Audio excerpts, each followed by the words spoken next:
कोल्हापुरात पुन्हा एकदा राजकीय रणधुमाळी पेटण्याची चिन्ह आहेत। गोकुळ दूध संघाची निवडणूक बिनविरोध होणार का यावर मागील काही दिवसांपासून जोरदार चर्चा सुरू होती, पण आता या चर्चेला पूर्णविराम लागलाय। राज्यसभेचे खासदार धनंजय महाडिक यांनी स्पष्ट शब्दात म्हटलंय, गोकुळची निवडणूक होणारच। मग बिनविरोधाची चर्चा का रंगली होती? नव्या नियमांमुळे गणित कसं बदललंय आणि महायुती विरुद्ध विरोधक असा थेट सामना होणार का? चला सविस्तर समजून घेऊयात या व्हिडिओतून। त्यासाठी व्हिडिओ शेवटपर्यंत पहा। नमस्कार, मी कोमल, सकाळमध्ये आपलं स्वागत।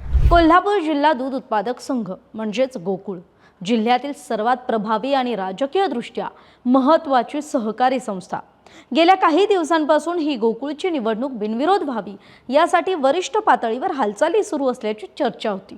मात्र खासदार धनंजय महाडिकांनी या शक्यतेला साफ नकार दिलाय।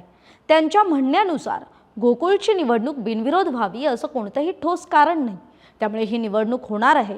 महायुती म्हणून आम्ही या निवडणुकीला सामोरं जाणार आहोत। नगरपालिका, नगरपंचायत, जिल्हा परिषद आणि कोल्हापूर महानगरपालिकेत ज्या पद्धतीने आम्ही महायुती म्हणून निवडणुकीला सामोरं गेलो, त्याच पद्धतीने गोकुळच्या निवडणुकीतही महायुती म्हणून लढण्याची आमची भूमिका आहे। त्यामुळे ही निवडणूक बिनविरोध होईल असं वाटत नाही, असं महाडिकांनी म्हटलंय।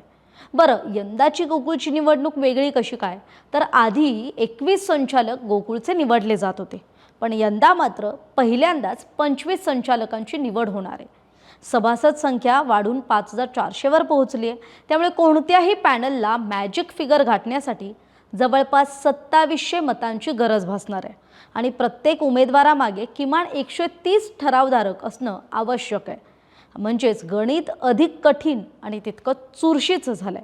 दरम्यान राज्य सहकारी निवडणूक प्राधिकरणानं जिल्हा परिषद आणि पंचायत समिती निवडणुकांमुळे स्थगित असलेल्या सहकारी संस्थांच्या निवडणुका घेण्याचे आदेश दिलेत। त्यामुळे कोल्हापूर जिल्ह्यातील गोकुळ दूध संघासह राज्यातील तब्बल 432 सहकारी संस्थांच्या निवडणुका कधीही जाहीर होऊ शकतात। त्यामुळे गोकुळसह जिल्हा बँकेच्या निवडणुकीकडे सुद्धा संपूर्ण जिल्ह्याचं लक्ष लागलंय। याच पार्श्वभूमीवर जिल्हा परिषद अध्यक्ष पदावरून भाजप आणि राष्ट्रवादी काँग्रेस पक्षात सुरू असलेल्या अंतर्गत रस्सीखेचावरही मुन्ना महाडिकांनी भाष्य केलंय। हसन मुश्रीफांची भूमिका रास्त असल्याचं त्यांनी म्हटलंय, पण भाजपला सुद्धा अध्यक्षपद हवं असल्याचं त्यांचं म्हणणं आहे। त्यामुळे आता कोल्हापूर जिल्हा परिषदेचं अध्यक्षपद कुणाला मिळणार, भाजप की राष्ट्रवादी, हा प्रश्न मात्र महायुतीच्या बैठकीत लवकरच निकाली निघणार असल्याचे संकेत त्यांनी दिलेत। एकूणच काय, गोकुळची निवडणूक बिनविरोध होण्याची शक्यता आता जवळपास संपुष्टात आली आहे आणि कोल्हापुरात पुन्हा एकदा सहकार राजकारणाचं रणशिंग फुंकलं गेलंय। तरी राजकीय घडामोडींच्या अपडेटसाठी पाहत रहा सकाळ। महाराष्ट्रातील सर्व बातम्यांचे विश्वासार्ह व्यासपीठ,